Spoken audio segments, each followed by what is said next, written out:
Entende? Só pra gente entender, o passo a passo de conter hemorragia. Eu acho que hemorragia hoje é uma das prioridades. A gente tem o X, que é conter grandes hemorragias externas, que passa a ser prioridade. Aí tem o A, B, o C também, que fala de conter hemorragia. Mas entenda, tô falando agora de conter hemorragia externa.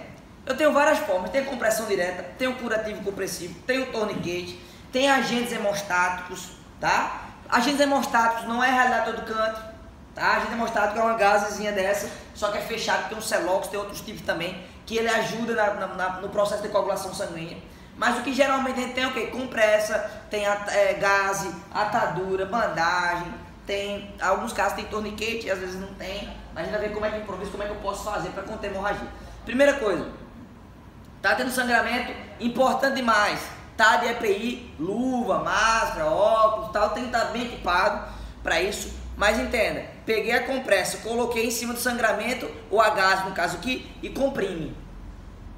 Desde se for um ferimento aberto profundo, o ideal é que você coloque inclusive a gás dentro do ferimento. Então tem um ferimento lá, o cara coloca a gás dentro para pressionar mesmo.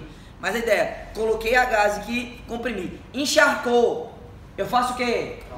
Tiro isso aqui? Não, eu coloco outra gás, posso colocar inclusive a compressa. Eu coloquei gás, depois botei uma compressazinha sobre o ferimento. Encharcou, coloca mais, não tira a primeira camada. E aí o que pode fazer também é botar uma bandagem, fazer um curativo compressivo. Tem a bandagem israelense, mas eu posso fazer também o quê? O próprio curativo compressivo. Entenda? A gás eu tiro aqui? Não, coloca mais sobre, depois bota compressa, pressionando o local, e aí eu posso fazer um curativo compressivo. Aqui eu estou mostrando, explicando para vocês como é. Se tivesse duas pessoas, ele poderia me auxiliar também aqui nisso, tá? Então, vou lá e vou gerar um curativo compressivo, gerando uma pressão no ferimento, tá? Então, curativo aqui, ó, compressivo aqui com atadura mesmo, a gente consegue fazer uma certa pressão no local. Beleza? Tranquilo? Então isso aqui, uma forma. Vou mostrar o curativo compressivo, que também pode ser feito com a bandagem. Segura aqui. Coloquei do mesmo jeito, coloquei gás, eu coloquei compressa, encharco, coloca mais, vai comprimir, gerando o que? Compressão direta. Lembrando que eu estou falando de membro isso aqui também, tá? Se fosse em outra região do corpo que não seja membro, pode fazer também compressão direta? Pode. Algumas regiões, como por exemplo, pescoço e outras áreas, não vai ter como fazer, por exemplo, torniquete, não tem como fazer tronco no tronco, não tem como fazer torniquete, não tem como fazer, muitas vezes, algumas bandagens elásticas, tem local que não dá para fazer. Mas no membro dá para fazer curativo compressivo, dá para fazer bandagem, dá para fazer o torniquete em membro, tá? No tronco fica compressão direta, agentes hemostáticos e até algumas drogas. Não fiz, ó. Tem também essa bandagem aqui, essa faixa, chamada de faixa de Smash. Então posso dar uma volta aqui e interessante que ela tem uma propriedade elástica, tá?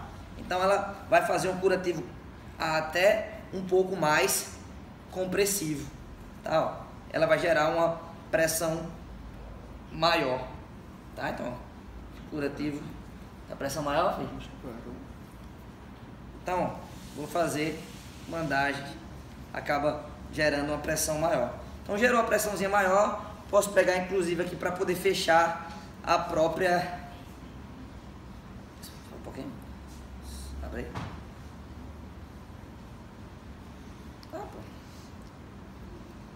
Isso. A própria atadura. Então peguei aqui, estou passando a própria atadura aqui para poder fechar. Então tá aqui. Isso aí é o curativo compressivo, e aqui eu ainda botei com a bandagem, tá? Então acaba pressionando bem o local do ferimento. Tranquilo? Então fica o curativo compressivo aqui. Pode rasgar e amarrar ou passar um esparadrapozinho, dependendo do caso. Muitas vezes não vai ficar difícil passar esparadrapo por causa da hemorragia. Então só para você entender, a gente fez o curativo compressivo e a gente fez a compressão direta, tá? Essa aqui é chamada de faixa de Smash. Tranquilo aí? Tranquilo. Segura aí. Outro tipo de equipamento para conter hemorragia é o torniquete. Diego, o torniquete é a minha primeira opção, é a última opção? Eu digo o seguinte, depende do caso. Antigamente tinha a ideia de que o torniquete ele não era indicado para fazer, aí depois passou a ser indicado fazer. Aí tem muita gente que até hoje em dia diz que não é indicado, que é contraindicado. O grande é o seguinte, o PHTLS, alguns livros recentes, eles orientam do uso do torniquete. Eles faz o torniquete. Antigamente dizia que era o último recurso. Quando os curativos por pressão não resolverem, o torniquete é a etapa lógica seguinte. Há algum tempo dizia que folga aperta a cada 10 a 15 minutos. Hoje o que é que se orienta? É que hemorragia externa grave, hemorragia que você não consegue reverter com compressão direta, com curativo compressivo. O que você deve fazer é o uso do torniquete, tá? E aí para pensar. O próprio PHTLS ele dá um exemplo, ele diz o seguinte: em unidade cirúrgica, o pessoal que trabalha com cirurgia ortopédica, vascular, muitas vezes se passa a faixa de Smart e depois faz o garroteamento do membro e passa a cirurgia lá 1 hora, 1 hora e meia, sem privação, com privação da circulação, e o paciente não tem dano tecidual, porque no pré-hospitalar é folgar e apertar. O PHTLS diz que folgar e apertar pode aumentar inclusive o dano, pode aumentar a hemorragia, pode aumentar o dano. Então a ideia de usar o torniquete é conter hemorragia. É conter hemorragia. E é melhor o cara vivo, na pior das hipóteses, é melhor o cara vivo sem o membro do que morto com ele. Então o torniquete é uma medida de emergência que é importante para salvar a vida. Inclusive tem os programas aí, eu não sou muito bom no inglês, mas é stop the bleed, para o sangramento, pare o sangue, para a hemorragia. E mostra que até 2 horas não tem dano tecidual. Então o torniquete você poderia fazer ele tranquilamente para ser utilizado até 2 horas sem ter nenhum dano tecidual. Tranquilo?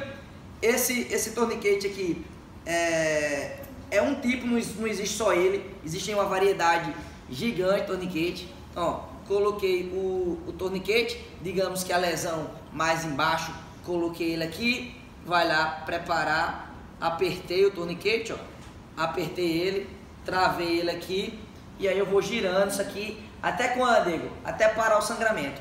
Outro tipo de torniquete pode ser feito com aquele próprio aparelho de verificar a pressão arterial. Se colocou o aparelho de verificar a pressão arterial, insuflou até parar o sangramento, também é um tipo de torniquete. O grande lance é que esse espaçamento aqui não pode ser fino, por exemplo, fazer com uma corda. É ruim porque lesiona a pele, tá? Esse torniquete aqui é um torniquete mecânico, um torniquete feito. Ele é industrialmente preparado para isso. Improvisar é um pouco mais complicado e tem estudos que mostram que o torniquete improvisado ele não tem a mesma resposta de um torniquete desse, torniquete mecânico, um torniquete desenvolvido para essa finalidade. Diego, vou fazer torniquete quando? Já falei pra você, o cara ficou com o braço preso numa máquina dessa e tá sangrando bastante. Eu coloquei o torniquete, parou o sangramento. Diego, se eu fiz um torniquete e não parou, eu posso colocar outro acima desse torniquete também. A ideia do torniquete é parar o sangramento. Tranquilo? Então esse torniquete é um torniquete já feito com essa finalidade.